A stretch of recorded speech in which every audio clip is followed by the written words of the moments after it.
What's going on, guys? It's K-Dub here with another episode of Crypto Zombie. So today is Wednesday. Pleasure to have you back on the channel. Thank you so much for joining. If we have a look at what's going on, it is a not so pretty day in the markets today. We took a dip. The dip took a dip, literally. We've been talking about this on the channel. We've been looking at lower lows. We do have some key price targets. I want to go over those again today. I also want to talk about the potential of still seeing a $40,000, $42,000, even $46,000 Bitcoin by the end of this year, which I know seems absolutely crazy. I can already hear you right now through the screen. But listen, a lot of people didn't even think we were going to have a $10,000 Bitcoin by the end of this year, and we've already had a $14,000 Bitcoin and retraced back. So obviously Bitcoin doesn't really care about what people think. It just does what it does. So we're going to look at it realistically, where it's going, and also just to let you guys know, this video is going to be a little bit quicker and shorter today because I am traveling, but I just wanted to get this out. So if for some crazy reason Bitcoin has some really massive changes in the charts in the next few hours, well, I have to put this video together. But that being said, I still think that these key levels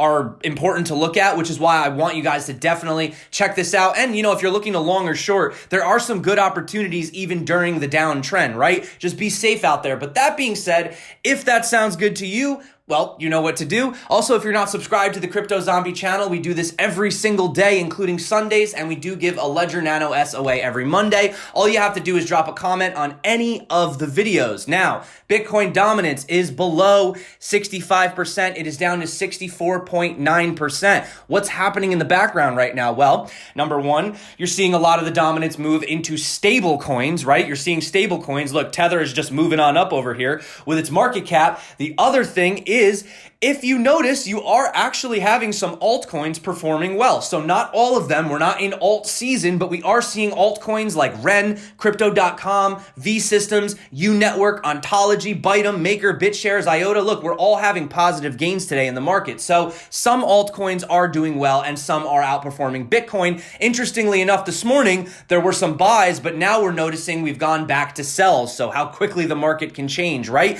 So super quick analysis, having a look, you can see that we are still in this downtrend. We're in the top of the descending broadening wedge. Now you notice down here we have put in a green dot signaling a potential opportunity for a long, but realistically it would probably get stomped out by the trend. So, you know, you might see Bitcoin go up maybe at some point, you know, in the next 24 to 48 hours up to that 10K level. But if it hits that resistance and doesn't, you know, break through, which more than likely it won't, however, it could, will probably continue to fall. So I just wanted to say, be very cautious on that one. But I am going to show you something in a few seconds, and then that might be a better opportunity. But I'll get to that in a minute. You could see right here, we basically came down, and right here, we got to the end of this wedge, and you know when Bitcoin has nowhere else to go, well, it either breaks out to the upside or downside, because currently we've been putting in lower highs and lower lows. Well, it wasn't, I guess, a surprise that we fell to the bottom. Now, the interesting thing is, if Bitcoin was to get supported by this trend line that we started back here, that would actually only stop at around $9,300. But a lot of people are calling for a lower Bitcoin. There's a lot of signals on the charts that say we should be going lower. So if that was the case, we could bounce around in this region for a little bit longer before falling even lower. And what that would do is basically it would continue this downwards trend, you know, essentially that we have going on right here. So that's a possibility. Okay, that's one. Also, if we look over here, I wanted to just point out that we are below the EMA, the 55, right? So we've said that basically historically, and you could just check out yesterday's video if you guys want to see it. I don't want to do it all over again, but every time it tends to fall below this, we fall roughly 15 to 25%, give or take. So we were taking about a 20% average, just to kind of average it together, get a ballpark, right? So if Bitcoin plays out how it has played out in previous bull cycles and falls down, well, then look, 19% takes you to the resistance, or I should say support, actually, right around 8,000. It was previous resistance. But anyway, long story short, that would be the situation if we were to fall that 20%. And I'll show you why that is in a second. But you can see still right here, we're sitting above the 21 exponential moving average on the weekly, which currently, if Bitcoin was to fall to that level, would be $8,000. The reason I'm just talking about all of these lower levels is because a lot of people are thinking we're going to go lower. So I want to sort of understand where Bitcoin could be headed so that we could mentally prepare to, get the best bang for our buck, right? Now, listen, dollar cost average is always my number one strategy, But if you are looking to long or short, there could be some opportunities coming up. So when exactly is this going to happen? Well, obviously, nobody knows. Nobody can tell what's going to happen in the future, right? These charts only tell us where we've been. They don't tell us where we're going. That's why we have to basically infer by looking at the data. So yesterday, we pretty much decided that around roughly August 14th, we could see a bottom for this sort of trend, this trend that we're having right now, okay? Doesn't mean it's going to happen. It could end sooner, or it could drag on a lot longer, but just for, all intents and purposes, take this with a grain of salt. If Bitcoin doesn't fall directly down, which it probably isn't going to dump directly straight down, then if it does go sideways, we might get supported by this trend that we started way back here on August 1st, which was the initial pump. And like I said, that is looking around August 14th. We'd hit an $8,500 Bitcoin. But yeah, like I said, this is just what we're looking at. It's just a prediction. We don't really know. So many things can change in that amount of time. But the thing I do want to point out is that you still have the opportunity to make money either way. Obviously, I always suggest dollar cost averaging as my number one strategy. It's the safest. It's the easiest. You can sleep the best at night. But if you're looking to gamble in the markets, what you can do is take opportunities to either long or short. Now, obviously, shorting the downtrend, if you're confident that we're going to go all the way down to that level, well, then you could just sit back and relax. However, Bitcoin does some crazy things, guys. And if everyone's looking at this $8,500 level, it may not go down to that level. You understand what I'm saying? Because smart money would buy at maybe 8.7 or 8.8, or maybe crash it even lower, right? You never know. But anyway, long story short, guys, having a look at this right here, if we look at what the market cipher has been putting in, we do have a green dot that's formed. Now, would I long this? Well, the thing right here is you are having a red dot on market cipher A. So back here, you could see we had the long dot, and that would have been a great entry point. In fact, even if you had waited, to the end of the candle and you didn't even catch it right away, you could have potentially still got yourself a 7% increase. Now, if you were using a 5x leverage or something like that, well, that's 35%. That's pretty damn good, for a trade that you could have done in literally just a couple of hours. But here's the thing. After that, we also had a dump that came all the way back down from top to bottom.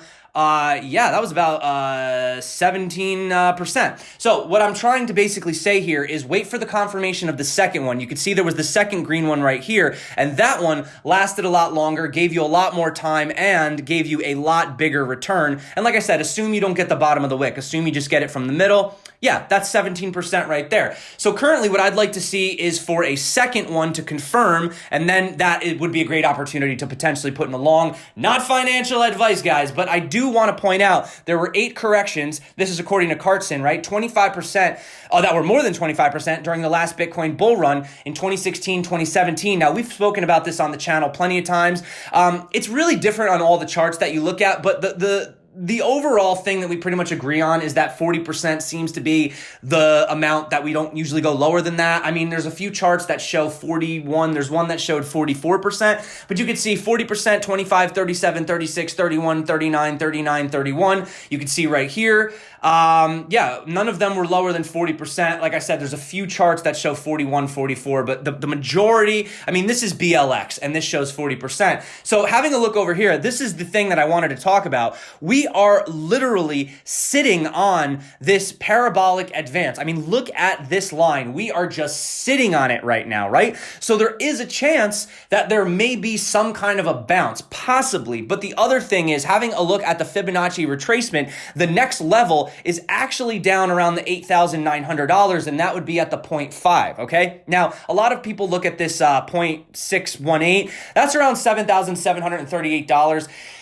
Honestly, I don't think we're going to go that low because, like I said, I still do believe we are in a parabolic uptrend. And you might say, well, this isn't parabolic. Yeah, well, just give it a couple weeks. Wait and see what it does, right? So personally, I don't think we're going to be looking at levels that low until, you're looking at pretty much the next part of the cycle where we start going down after the bull. But I don't see that happening for at least another year and a half to 2 years because we still have the halvening event that's happening in May, right? So that's basically what I'm trying to say. But if we were to fall down from this parabolic advance, well, yeah, the next one would be much, much, much lower. But, having a look at the VPVR right here, I got to kind of get it off the screen because it's showing the other data. But you can see right around that level, we have a lot of volume and activity going on around the $7,940 level, which basically is that $8,000 level that a lot of people have been looking at. So that's why I personally don't think we're going to be going any lower than the 0.618. But, it's possible. What do I know, guys? We could do that. That could happen. This is the parabolic advance I was actually talking about. Chon has pointed it out. I guess I could have just showed you this, but yeah, you can see, so this is the one that we're currently supported on, and then the next one would be way, way, way down here, and you could see even currently if we were to, I don't know about that one, guys. That's pretty low, but long story short, that's the situation. But hey, on the bright side, why are so negative, so much negativity so far? We're just talking about Bitcoin going down. Let's talk about the positives. Bakkt actually launched their testing on schedule. Can you imagine? Bakkt finally did something on schedule, guys. So how about that? Now, I wanted to talk about this right here, and this is Bitcoin's price trend, right? So they were talking on the Unchained podcast. You may be familiar with it. This is actually it right here from Laura Shin. I'll drop it below. This was a really great podcast, by the way. This particular episode, definitely check it out. You can see actually it was called How Bitcoin Could Reach 356,000 in a Few Years. Pretty bullish episode, right? So we're talking to Dan Moorhead, who's this guy right here above my head, from Pantera Capital. And basically, he was saying that the firm is sticking by their Bitcoin price that they said, which is the $356,000 Bitcoin in 2021. And they say this is if its historical compound annual growth rate persists. So they say at the bottom of the 2018 bear market, when Bitcoin traded at around 3,100, they considered what the growth would be in the price return if its historical trend line had kept up the performance in the future years. So they say that if they were to follow it, that does put Bitcoin at around $42,000 by the end of 2019. Now, if you got, well, actually, hold on. Let me just stick with me for a second. I got something else to say, but they say it's right on the trend line, and I think it's a good shot that by the end of the year, we will hit that. So they're saying 42,000 by the end of this year. Think about that. That's pretty crazy considering that we're below 10K right now. They say if you just extrapolate that line out for another year, you're looking at $122,000 Bitcoin. That would be by the end of next year, and then $356,000 after that. But they say, these numbers, they seem so big. Well, the psychology behind bigger numbers has already proven its nature. And this is what they say. 42,000, 122,000, 356,000. Sounds crazy. But in our first research piece that we wrote on Bitcoin, we predicted it would go up to $5,000. And that was when it was only $100. Everyone thought a $5,000 Bitcoin was totally insane, totally nuts. No way we're going to have a $5,000 Bitcoin. That was when Bitcoin was $100. We have a $10,000 Bitcoin now. We've doubled that outlandish prediction. So, like I said, guys, we didn't even think we were going to be at a 10K Bitcoin, but lo and behold, here we are. Now, the thing I wanted to point out really quick is if you do want to look into this more, I had 2 videos that I put out talking about why Bitcoin could hit $46,000 or even have a 300% increase by the end of the year. If you do, I will drop one above right now, and you can check that out. And then also I have to wait a few seconds for that one to pass, but when it passes, I will also drop the other one above. Both of those videos go into explanations explaining why we could actually see Bitcoin go over $40,000 this year, despite the fact that we're probably going to touch 8,500, which is crazy to think that we're going to move that much, but that is just the nature of Bitcoin. Also, we have the United States Senate Banking Committee set to hold a broader debate on crypto and blockchain regulatory frameworks next week. Yes, more of these meetings, guys. An official committee announcement indicates the hearing entitled Examining Regulatory Frameworks for Digital Currencies and Blockchain, and that's going to happen on July 30th. So the planned witnesses, these are some of the people that are going to be there. Jeremy Allaire, co-founder and CEO of, payments company Circle. You also have, and he's speaking on behalf of the Blockchain Association. You have Rebecca M. Nelson. She's a specialist in international trade and finance at Congress's think tank, the Congressional Research Service. And we also have Professor of Law Mirza Baraduran. I definitely said that wrong, from the Irvine School of Law at University of California. So yeah, that's happening, guys. Also, John McAfee's missing or is being detained by authorities, according to some tweets that were done by his campaign manager. Some of the tweets he said was, I have good reason to suspect that John McAfee and his wife and other companions, or his girlfriend, are they married? I forget. Anyway, it doesn't matter. Long story short, that they might be detained by authorities. If John misses his next check-in, events will be set into motion that I cannot prevent once they have begun. John has secret data with individuals across the world. I know neither their identities or locations, but they will release their payloads if John goes missing. So John's got all this information. He says he knows who Satoshi Nakamoto is. He says he's got all this crazy information, right? So, don't forget, he was, the guy behind McAfee virus. So all that stuff, software. And, yeah. Anyway, one more thing. We have the New York Department of Financial Services, or the NYDFS, which is our financial regulator over here in good old NY, has established a new department that will be responsible for licensing and regulating crypto-related businesses. So the NYDFS announced the formation of the Research and Innovation Division, which will house the department's division responsible for licensing and supervising virtual currencies. Now, you guys know that in New York, you have to get the BIT license, right? The whole idea behind the BIT license is to assure that the crypto-related businesses observe certain standards regarding disclosure and consumer data protection, which is good, right? But, a lot of people in the space think that it actually is pretty restrictive and it does hinder a lot of things. Also, a lot of other people think it's really just a way to make more money, right? Just another license you need. So that's pretty much the situation, guys. It's been tough. I know, Bitcoin versus the altcoins, but some of the altcoins are showing life. Don't give up just yet. Obviously, I've always talked about, well, not always, obviously, you guys know, when I first started the channel, we used to look at lots of altcoins, but obviously Bitcoin has proven itself, and it should remain, in my opinion,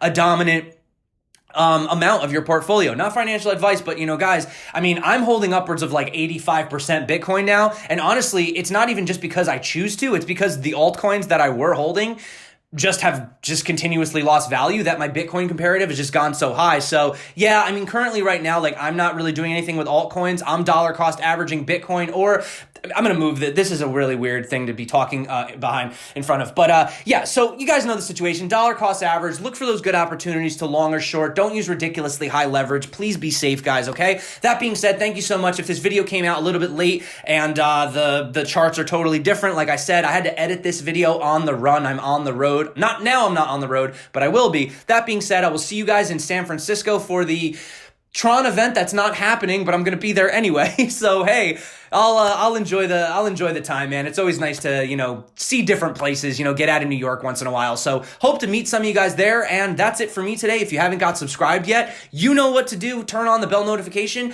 And thank you so much for everyone that's been supporting the channel by using the referral links below, whether it's picking yourself up a Ledger Nano S or X.